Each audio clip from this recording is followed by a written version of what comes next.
Okay, hello there. Hello there, and if you're catching this on YouTube or Facebook, wherever podcast, welcome. This is a wonderful video with Candace Craw-Goldman on quantum healing, beyond quantum healing. If you want to learn quantum healing, please visit the website quantumhealers.com and use the referral code of Debbie, that's DEBBIEH10, and save 10%. And please visit my website for more information about things that I offer, debbiehazelton.com. And please like, subscribe, share, all those good things, and a lot more is on the way. So thank you very much for tuning in. I am thrilled to be doing this with you. And it's definitely, what you wrote was so sweet, but I feel the same way. It was a year ago that I first learned of you and heard you on Allison. Maybe you invited her to your YouTube channel at the time. So here we are. This is a different event that we're talking about today. This is the event that you created in terms of Dolores, right? Oh, absolutely. So, yeah, when I think about Worldwide Regression Day or Worldwide Regression Week, excuse me, I really have to, I'm going to take a drink of water. I really have to laugh because it was just last year, and it wasn't very long before Dolores's birthday, April 15th.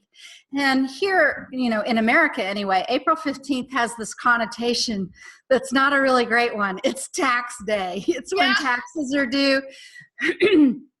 And that's been Dolores's birthday. It's been easy for me to remember. And I miss Dolores so much. I still feel like I communicate with her in dreams and in other ways and in sessions, but I miss her very much. She was a wonderful woman. And her birthday was coming up, and I was thinking about that. And I was thinking, well, what would be a great way to sort of note that it's her birthday? Mm-hmm. And I thought, well, too bad there isn't something like a Worldwide Regression Day. Mm-hmm. And it didn't take many more minutes after having that thought that I just thought, okay, and why not? Why can't there be?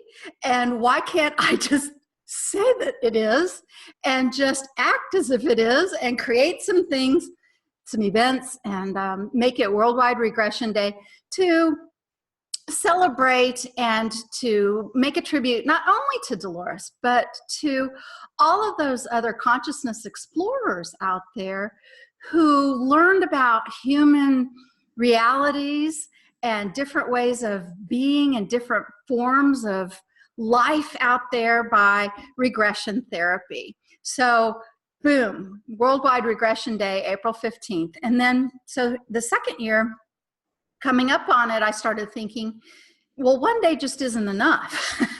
There's so many people who have so many things to say. So we made it Worldwide Regression Week.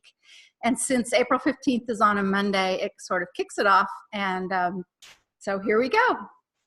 I love it. And, I'm thinking of all the different formats for this show, assuming that I would put a little lead on this, introducing you, because I didn't in this, but we are talking with Candace Craw-Goldman, because I may not be able to edit the video file, but everyone is going to know from the description and other things there that it's you. And I'm so excited that you're doing this, because one of the reasons I wanted to do this and to have this as part of Worldwide Regression Week, boy, that's a tongue twister, is even though we're real excited and grateful for Dolores and all of her contributions, I want us to really shine the starlight on you, because you, dear Candace, are the one who has really worked to bring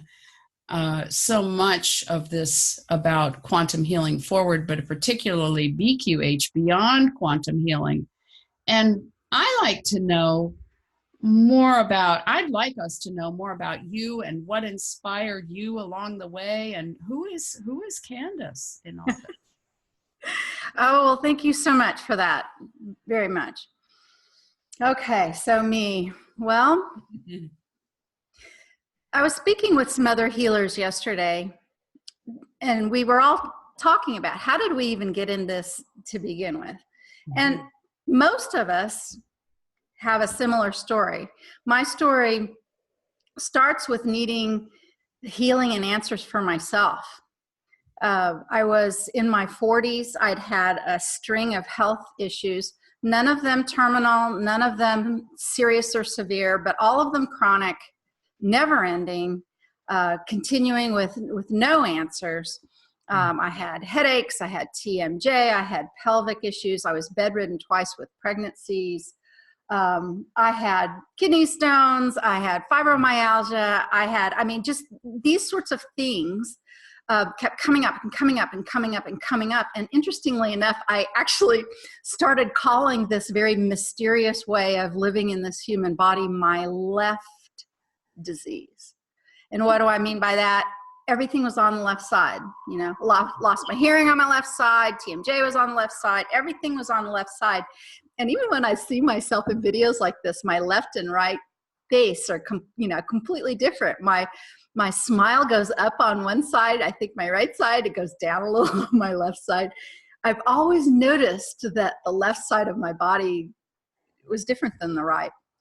Came to, through some amazing, miraculous events, actually, to take Dolores's class in 2008, just to figure out stuff myself, what's going on with me, and following my own guidance. And I show up there just knowing in every bone of my body that this was going to be the answer for me and how I was going to look at my life from here on out, especially, I said to myself, sitting in her class, especially if she chooses me to be her regression subject. This was a class of about 30. There was a class of about 30, and she was taking names. And I set it up. I thought it was a test of God. I set it up and said in my head, I'm not putting my name on that list. I am not. And if she chooses me anyway, then I know for an absolute fact all of these other things are set up and the things that I'm supposed to do. And sure enough, she set that list down. It had like 25 of the 30 names in the class. She walked over to me and said, would you be the subject for, the regression in the class? And I burst out crying. I was following my intuition. So many other things came to bring me there. And I just knew everything was going to change. It already had in the weeks and days prior. But having that moment sealed the deal for me. And I knew I wanted to do this work. But how I took it forward was this. I had no background in any of this stuff. None. I was a stay-at-home mom, an artist and photographer when I wanted to be. Otherwise, I, raised my kids. I rode horses. I had animals. I dealt with my medical issues, my chronic pains and stuff. I didn't have a real career other than freelance artist and photographer. I did that off and on when I felt like it, but it wasn't really anything that, I did 9 to 5 or regularly for many years. So I had no background even of that, right? How did you find Dolores? How did you find? Oh gosh, that's such a story. I'm happy to tell the story. Do we have a time limit? No, seriously, it's a great story if you want to hear it. We have close to an hour. Okay. It's up to you. I'm happy to tell the story because the story is magical. It's really, really, really magical. So there I was, an artist and photographer. We were living in Austin, Texas.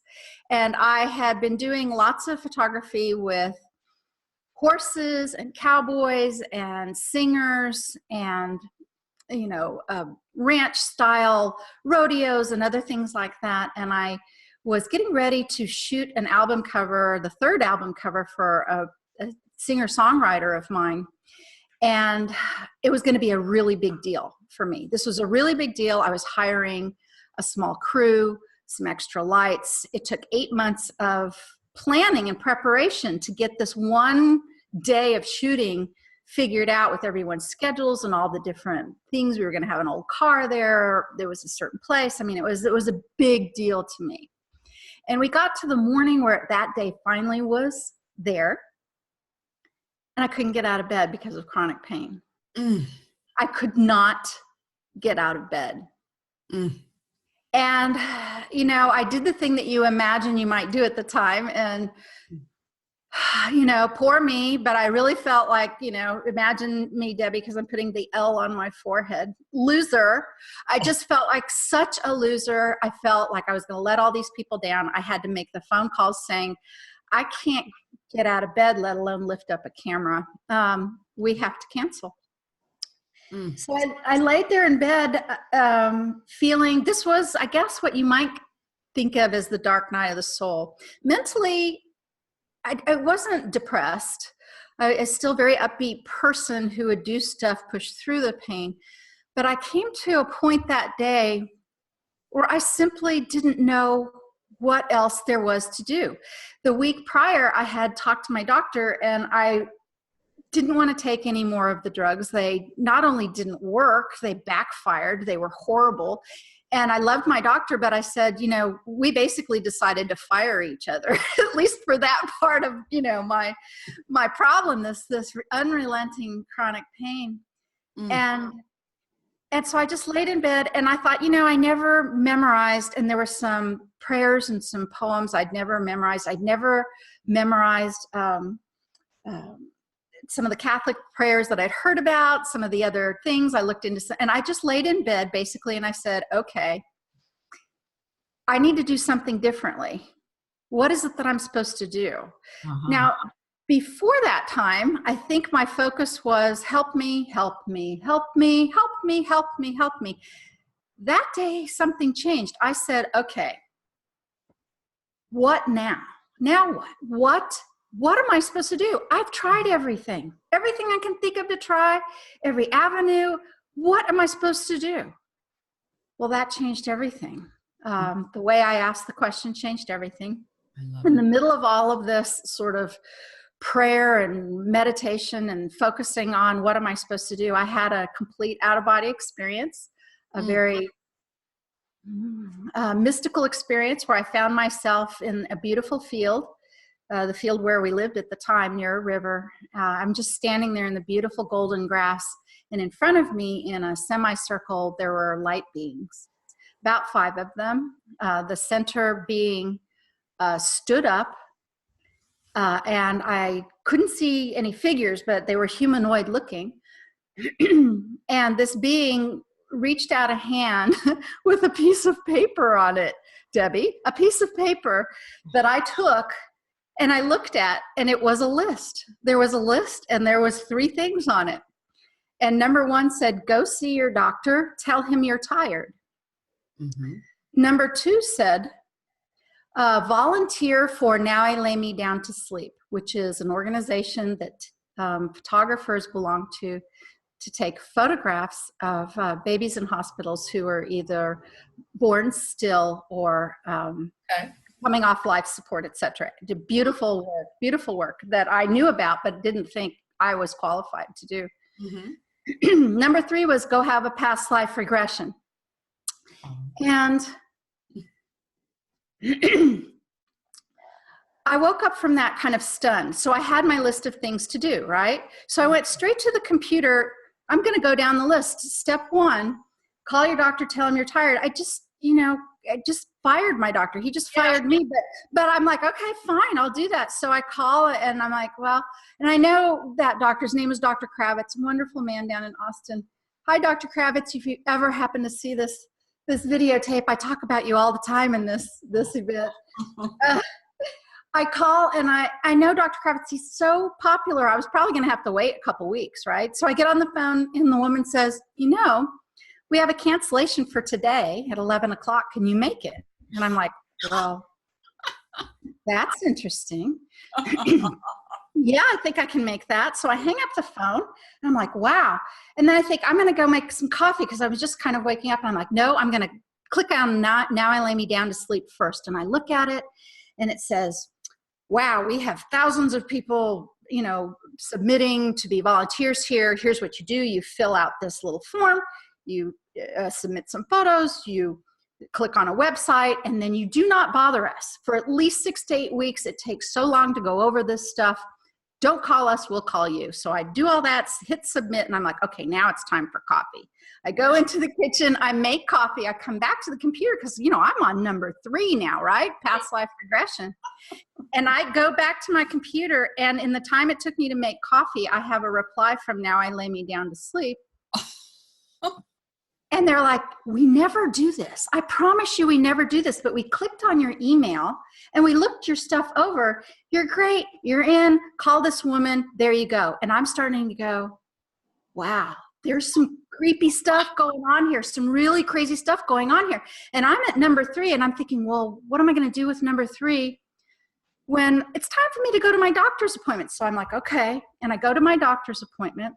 I sit on the paper. You know how you do. I'm sitting on the paper waiting for Dr. Kravitz. Mm-hmm. He comes in and I look at him and he's like, so you're back? I'm like, yeah. And I'm thinking, how am I even going to tell him this? And my heart's beating like crazy, right? So I think, well, I don't know if they were angels or not, but I decided to call them angels. And I looked flat at him and I said, Dr. Kravitz, I had some angels tell me to come back and tell you I was tired. And he looked at me like this and he went, have we ever tested your vitamin B12 levels? I said, no. He said, we just had this guy in who has similar symptoms to you, and we found out his B12 levels are really low. And I'm like, well, there you go. That sent me on a path that helped me normalize my vitamin B12 levels. I'm heading home now, still kind of stunned about everything going on. I stop at the mailbox. I open up the mailbox before I even get home. And there's a package in there for me. And it was a surprise package. I hadn't asked for anything. And it was from a friend of mine who I was friendly with online. Open up the book, and it's A Convoluted Universe. Oh, my God. By Dolores Cannon. In there is a note that says, hey, I think she teaches this. If you want to go to Arkansas, it's not far from you. And I'm like, huh. And so I'm thinking, I'm in and I'm sitting there, I'm looking at this book, and I just feel like the whole world is sparkling with magic. I feel like I'm in a Disney movie or something, everything's going like this. And I get on the phone. I start to get on the phone right away. And I talk to the wonderful woman there. Her name's Joy. She's actually passed now. She's an angel too. Mm-hmm. And, I find out about the class. It's $500. Are you a helping person? I said, well, I have Reiki. I did learn Reiki, learning all of this. She says, you can come then if you're Reiki. And I hang up the phone. And I'm sitting there and I'm thinking, okay, well, there's 2 things now that I need to somehow have that weekend covered. My elderly mother was staying with me. She needed care. My horses needed care. My kids were in high school. My daughter was graduating. There was band. There was baseball. There was all these events. Every weekend there was stuff. So I'm just sitting there and I'm thinking, and where am I going to get $500? The moment that I have this thought, where am I going to get $500? My mother comes into the room carrying a check. She's German, so I'm going to try to imitate her. She says, Candy, you never take any money from me. And I tell you, you must. You just must take this thing. You must take this money because it'll make me feel better. And you've been buying all these groceries and you must take this. And she handed me a check for $500. Right? And I am just reeling.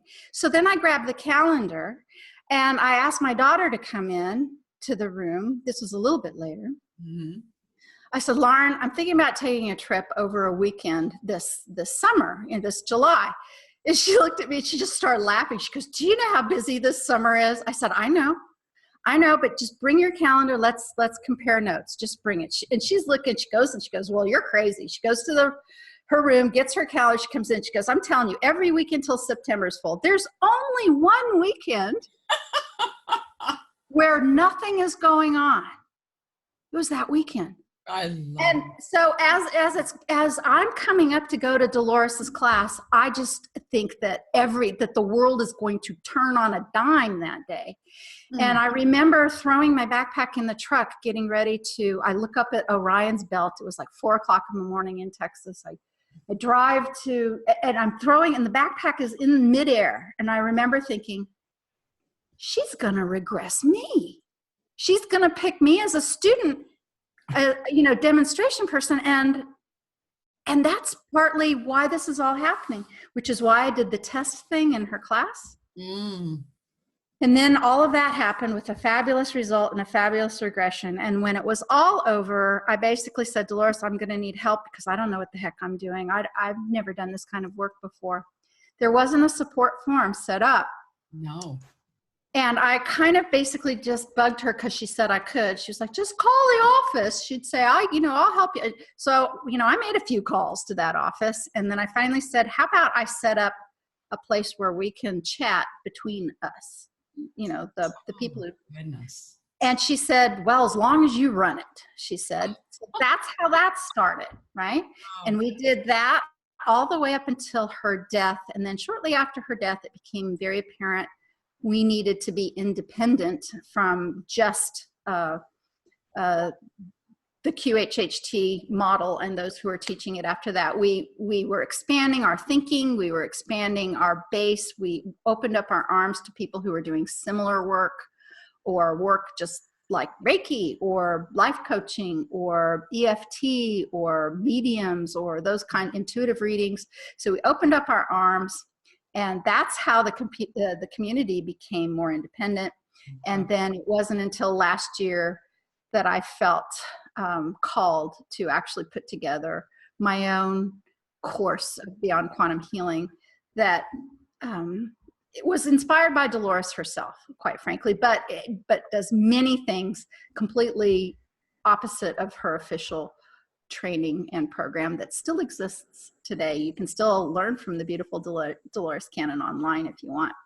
Right. So that's my story, and here we are. Love it. I love it. Now, what was this test?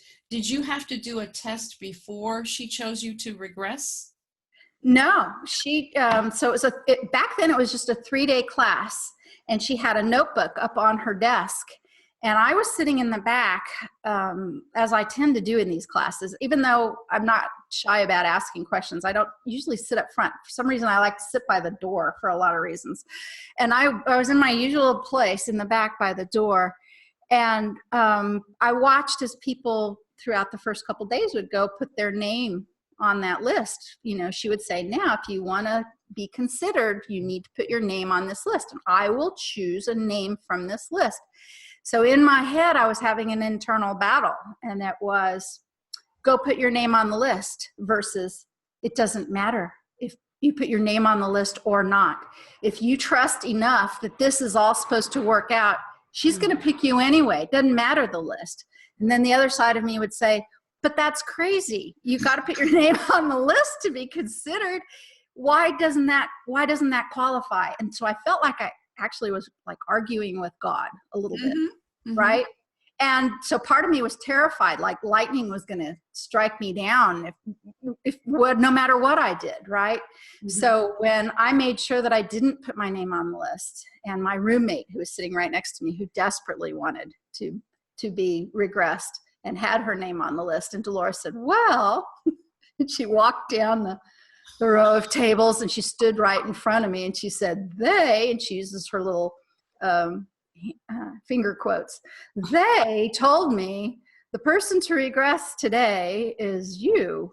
Would you agree to that? Right? Even though you didn't put your name on the list. And I just cried. I just went, bah, and cried. And there you have it. So that was your first regression? Yes, because what I started to do was show up for anything and everything that Dolores did in Arkansas, because it was about a 4.5-hour drive from here. And I went to her next year's course that was the next course. It was just a single day of us sitting around asking Dolores questions. And then I was able to bring a lot of information that I learned from her back to the support group that was online. And then that just kept growing and growing and growing and growing and growing until we kind of stepped up platforms. And then Dolores invited me to come to her live trainings in Arkansas to assist in her classes. Mm-hmm. So I did, every time she had a live class in Arkansas, I was there all the way up until her death in 2014. And that was an astonishing year in so many ways. Her final course in 2014, it was September of 2014. There was, I believe, 125 people in the auditorium, in the room, and the electricity, the energy, I think the train is beautiful that is coming through right now. Yes, it's putting a big exclamation point on this. There were many intuitives in the audience who have become my friends and practitioners since that time. And many of them knew, as I knew myself, but wasn't saying to anybody this was going to be her last class. Mm-hmm. We just knew. And she wasn't ill. There wasn't anything that pointed to her subsequent death in just about a month after that course, but that, in fact, that's what happened. She passed just the next month. Wow, that is amazing. Yeah, you just knew it.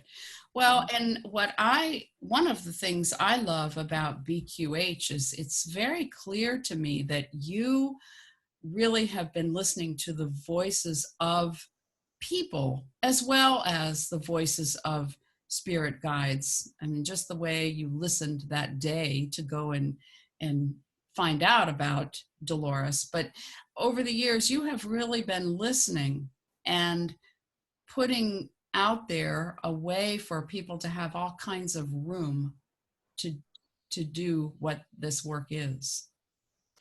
Well, thank you. It occurred to me very early on, I'm often too early to the party, my husband says.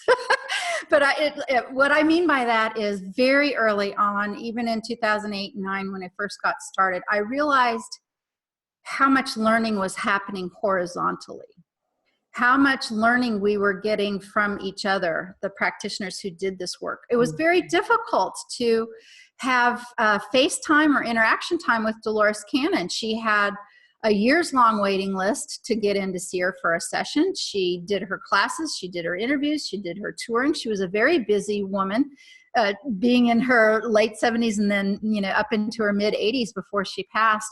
Even when I would go to assist her in her courses, some of the only face-to-face time I would have with her is walking back and forth between lunch or classes or afterwards or those kinds of things.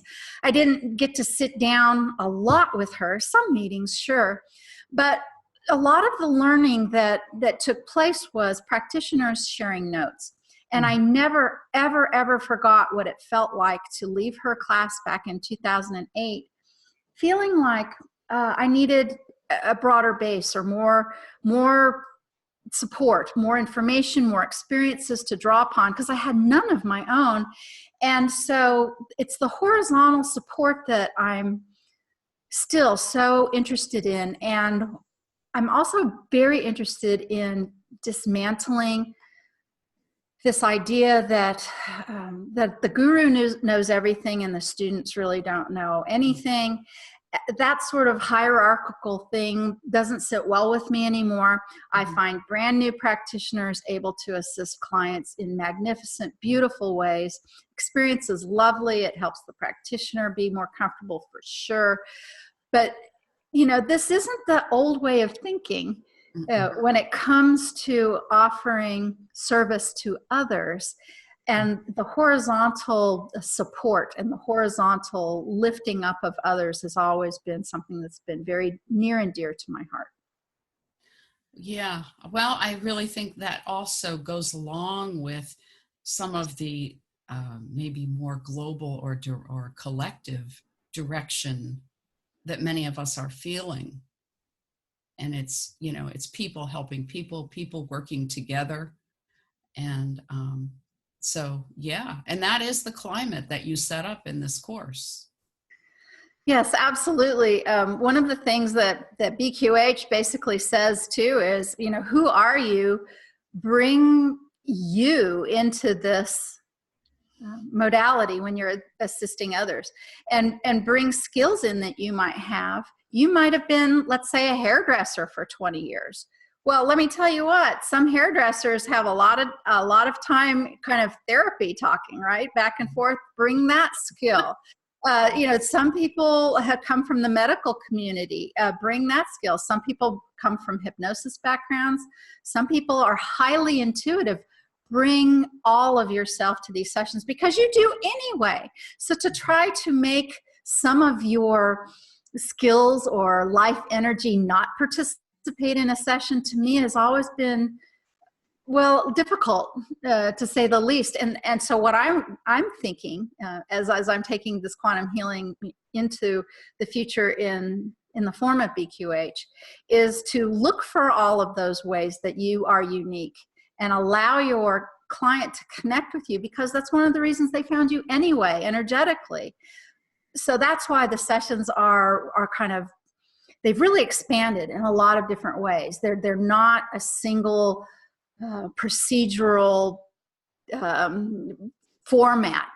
They're a lot more open. There's a lot more intuition going on, and they're wildly different depending on what two people come together to explore. Fascinating. It kind of reminds me of early times when people shared person to person, oral, story to story. People passed down wisdom. People shared at a real grassroots level before we became so heavily service oriented. You're projecting me an image, Debbie. See, this is where I follow my intuition. So if this is too woo-woo for some of you people listening, sorry. But as soon as you say that, I mean, I am sitting around a fire with you in some other life, and I see exactly where you are. I'm about at the 6 o'clock position. You're at about the 2 o'clock position, and I'm looking at you, and I'm feeling, so I've already felt connected with many, many of the practitioners in our community and on the forum. And I've always felt a deep connection with you as well.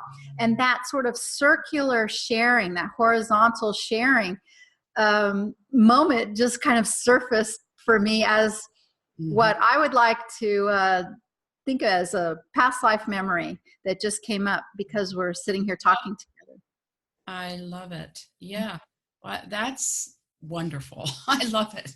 Well, and I felt that connection right away. And I just knew from when I called you, I'm like, I want in. I want in. And, I mean, my background, humanistic psych, I was always looking for, and the metaphysical and all those kinds of things, and going places, moving. When I went to graduate school, moving to a little town in Georgia that had West Georgia College at the time, a little, what they said was a hole in the wall. And I just found myself there, studying humanistics. So, but what you have created here is just that safe space for people to be creative and to build. And yeah, and the forum, I mean, just how many practitioners do you have now for BQH? Gosh, well, that's a good question. So many, many hundreds have signed on to take the course. Some are completely through it. Some are still working on it. I think I'll make an announcement once we pass 1,000, but we aren't there yet. But many, many hundreds have taken the course, and all are invited, of course, to participate with us in the support forum community. So tell us some of the rudiments for people who don't know. How much is the course now? The course is currently priced at $333. It's fully online. There's no time limit really to take the course. A lot of people are taking their time. We have it on a platform right now where variously will say, gosh, try to get it done in a year. And why are we saying that? Because I think we're going to move it off the platform. We're hoping to put the courses, the directory, and the forum all in a singular place, a single sign-on kind of place. Right now, we've cobbled it together because such an endeavor is very complex and takes a lot of resources and time to do. But many people are working on it, and a lot of people are calling about practitioners and are asking for references on. I spend a good number of hours every day on correspondence, telling people about the course, and or people who are looking for sessions, referring them on to people who can do them. And the online portion of the BQH option of being able to connect with a client, just like you and I are here on Zoom or by telephone, has really exploded. It's made this kind of work available to so many more clients and practitioners alike. And, I would be remiss if I didn't thank you, because you are, maybe you know this and maybe you don't, but you are an incredible trailblazer for BQH. You are the embodiment of proving that you can do this work and help people without physically having to see their body. And I've known that, and other practitioners have known that for a very long time. And for you to step into this role, into this work, and have that as proof, if you would, to others who may have all of their senses, including sight. It's spectacular. It's amazing. It shows how we're expanding all of the possibilities and bringing this to more people of all kinds who need it, both as practitioners and as clients. Well, thank you.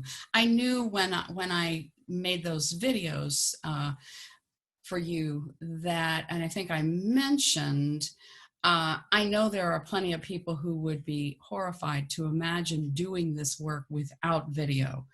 But it's like anything, we get used to what we get used to. And I remember when you and I spoke initially, you said you knew that there were people who did hypnosis over the phone.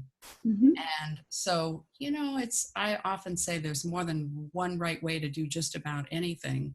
And whatever, but what I love about what you have done with this and continue to do with this is you just keep opening it up to more and more and more possibilities.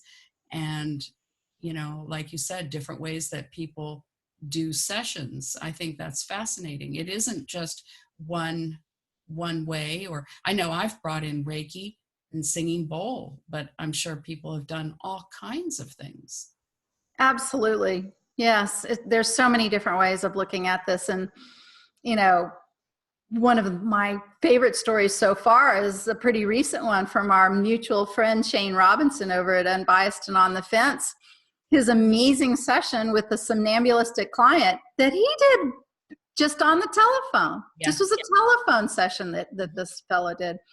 And a somnambulistic client, for those of you who listening who may not know what that is, there's a percentage of people who, when they go into deep relaxation and hypnosis, become so deep that their conscious mind steps completely aside, and it's very hardly aware, sometimes not aware at all, of the experience when it's over. It's quite a small percentage of people that traditionally and conventionally will go that deep into hypnosis, but that's the deepest you can go without going completely to sleep. And Shane had a brilliant session with incredible information that came through. And so he too is proving how really versatile and adaptable this method is.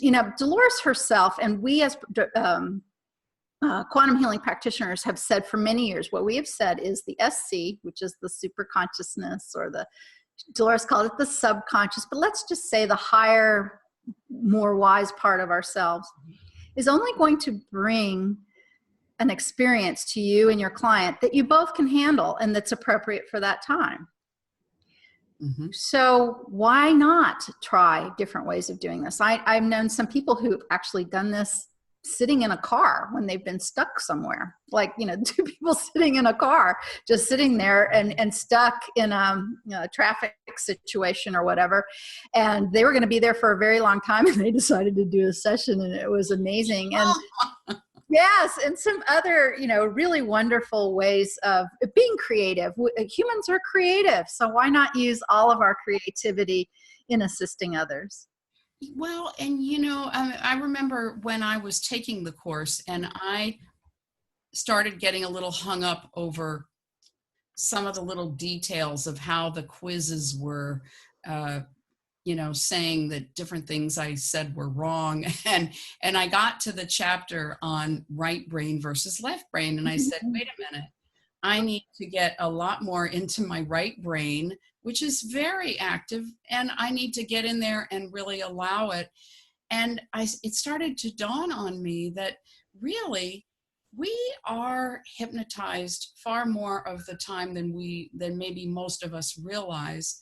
And to trust that the team or the guides or whoever, whatever, are going to lead the way in this process. And yeah, I mean, they really do.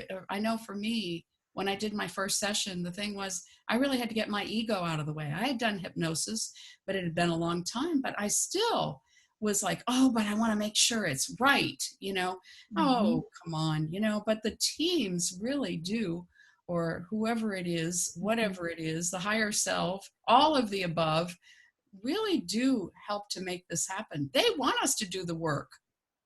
Absolutely. They want us to become conscious. Absolutely, yes. And I think what's happening too is they want our conscious mind to integrate with this higher aspect of ourselves. We have separated it for a very, very long time. And my concept of this whole enlightening and ascension time in history is that, we're bringing our conscious mind to that. We don't have to die. We don't have to ascend in a light body. We can do some of this while we are embodied. And while we are embodied, we need to take our conscious mind with us. And we still have free will, and that's the realm of the conscious mind. So there's some, we're working on this. All of us are working on this.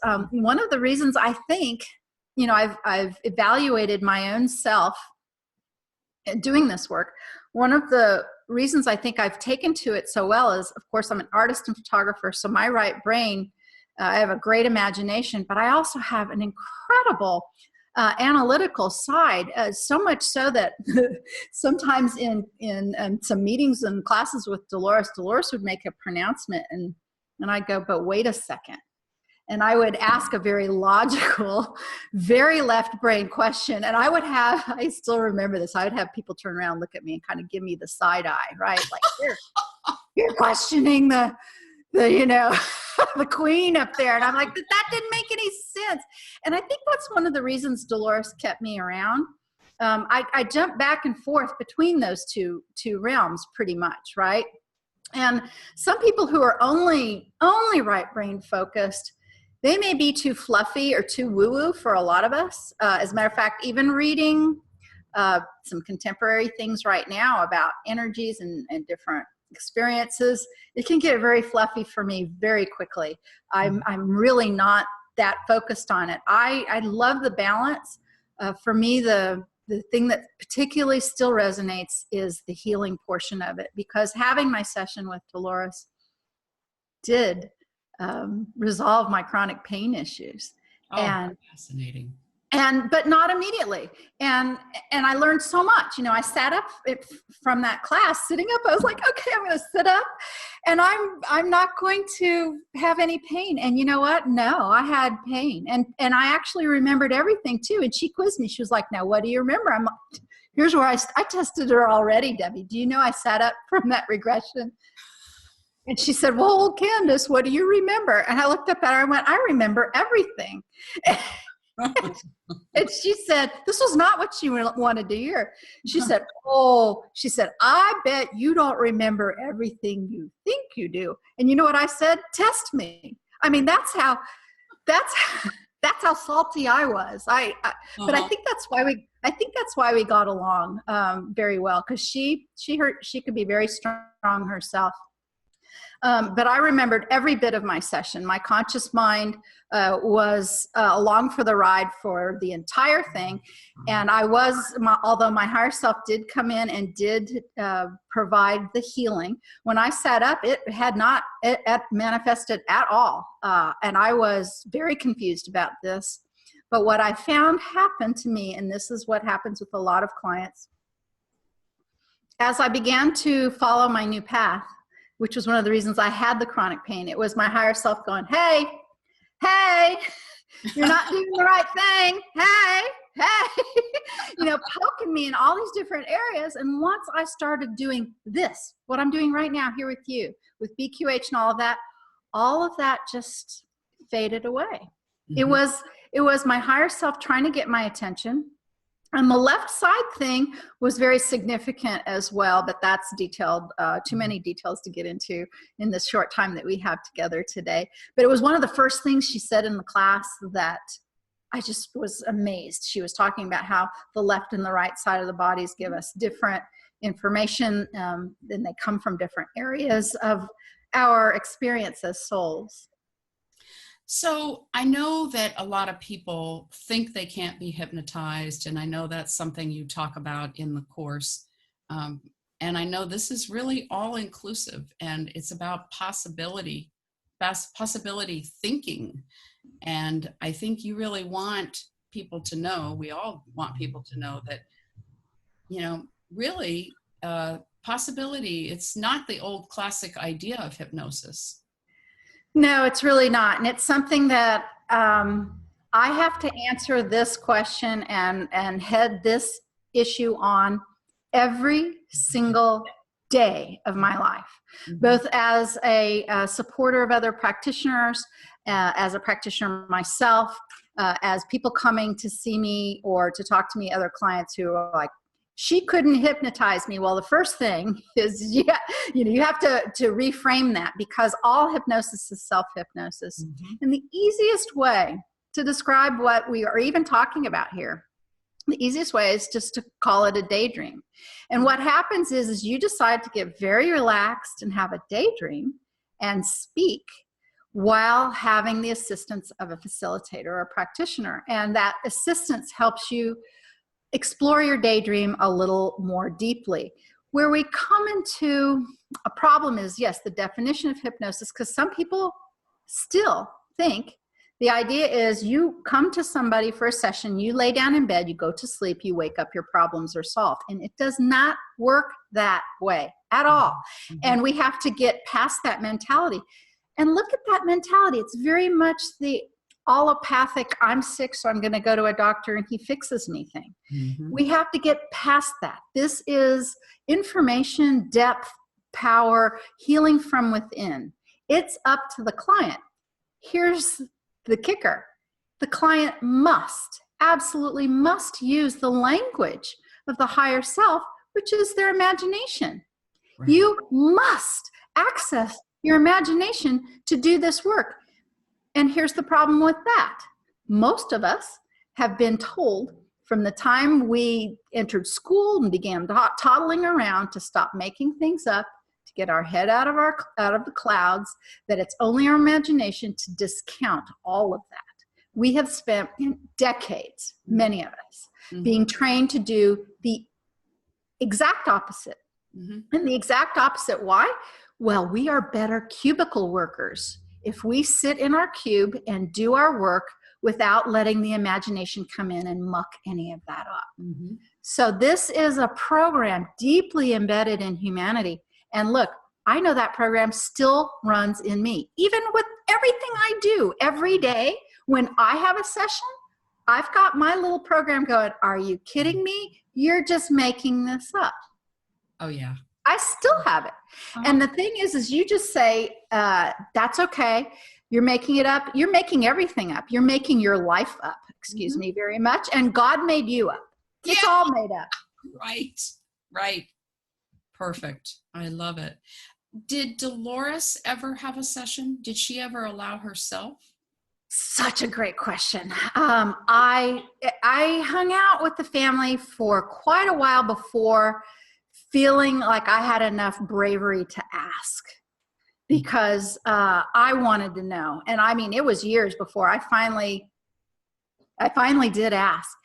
And the answer I got surprised me. Dolores actually said, we don't need to have sessions anymore. And I was really shocked at this. I was very, very shocked at this. She does mention in interviews and some other times, she does mention having some sessions of hers out there, not very many. She certainly wasn't a session junkie. She actually had a real concern that people might take this work too lightly by having a lot of sessions. Mm-hmm. And when she spoke of her own sessions, she would talk very much about one in particular where she was in the Library of Alexandria when it burned and trying to save the scrolls. And interestingly enough, that scene has shown up in sessions of mine with clients of mine when and I don't, whether or not they heard that interview or knew about that, I don't know, but it's shown up more than once right here in the studio where I'm sitting, where people will remember, and they will see themselves in the fire. They will see Dolores in the fire. And I've even had a couple of them saying, and you're there too, part of the scrolls. So part of the information and the, all of the knowledge, Dolores always called herself the seeker of lost knowledge. Mm-hmm. What are you seeing out there as pricing for sessions? Is there a range? Is there? Oh, absolutely. Yes, absolutely. And some practitioners will ask us, well, what should we charge? And first off, we never get into that business ever, right. Because there are people out there who never charge anything. And there are people out there who charge way more than I do. Mm-hmm. This depends on your goals, your overhead, your, the other part of your practice. Some people do a lot of barter. There's a lot of people who are still practicing, who are doing sessions for free. Mm-hmm. If cost is an issue for you, there are many people doing this work for free. Normally, typically, they are just learning, so they're getting practice. But what I want to tell anybody who's looking for a free session is that the most important thing isn't if they've done 10,000 sessions, 1,000 sessions, or 10 sessions. It's what's in their heart, and it's what's in your heart. And if you are comfortable with that practitioner, comfortable letting go and having that daydream. I've been in many, many, many courses, BQH, and many even, QHHT courses when I was in Arkansas with Dolores, where wide-eyed students would come down from their practice session, their very first session. Extraordinary healings going on. This has to do with belief systems, energy, how much, again, you trust the person, how relaxed you are. All of that can happen with somebody doing their very first session. But it's important for you as a client, once again, to trust yourself as you're going into this. Trust yourself, trust your practitioner. How many letters they have after their name, how many years they've been doing this, not as important as the rapport that you have with your practitioner. That rapport, yep, I agree. Yeah, I had some people asking me for free sessions in the forum, and they were like, I want it today, and I will do free sessions, but I'm going to treat any session I do the same, whether it's free or they give me money. I want time with that person. I want rapport building to see if it's a good fit, whether it's free or not. That's in your course, time with people to find out why they want a session and what they expect and all those kinds of things. That's very important. Mm-hmm. Yep. Mm-hmm. So what else can we look for in this regression week that you want to maybe let others know in case they hear this first? Oh, super. Well, you know, we had a lot of people send in videos asking similar questions. So you will see little snippets of people. Debbie herself will be answering some questions. We're going to be running some of those, and then they're going to be going to different YouTube channels, including ours. We're also having some live regressions. We will be doing some with, with Allison Coe, with Pamela Erlin, with Ron and Michael of Transformotion. Yep. And I'll be doing one myself with Greg Prescott in 5D.com. And I think I'm forgetting somebody. Oh, Angie Sanchez is going to be doing one. Beautiful Angie Sanchez from California is going to be doing one. And then we are also presenting 2 roundtable shows where we bring together a collection of practitioners and kind of have a conversation between ourselves, and then we will present to the public so they can listen in on what that's like. Basically kind of bringing the forum to the public, the kind of things we talk about between practitioners when we get together and assist each other. Excellent. Okay. Well, thank you so much for doing this. This is going to be out there in a variety of places and formats. And so thank you so much. I'm honored to have spent this time. Oh, the honor is all mine too, Debbie. You're a beautiful, beautiful being, and I've enjoyed every moment here with you. Thank you so much for your support. And I hope everyone enjoys Worldwide Regression Week 2019. It's so big in 2019. I wonder what 2020 is going to bring. Oh, man. That's exciting to imagine already. Wow.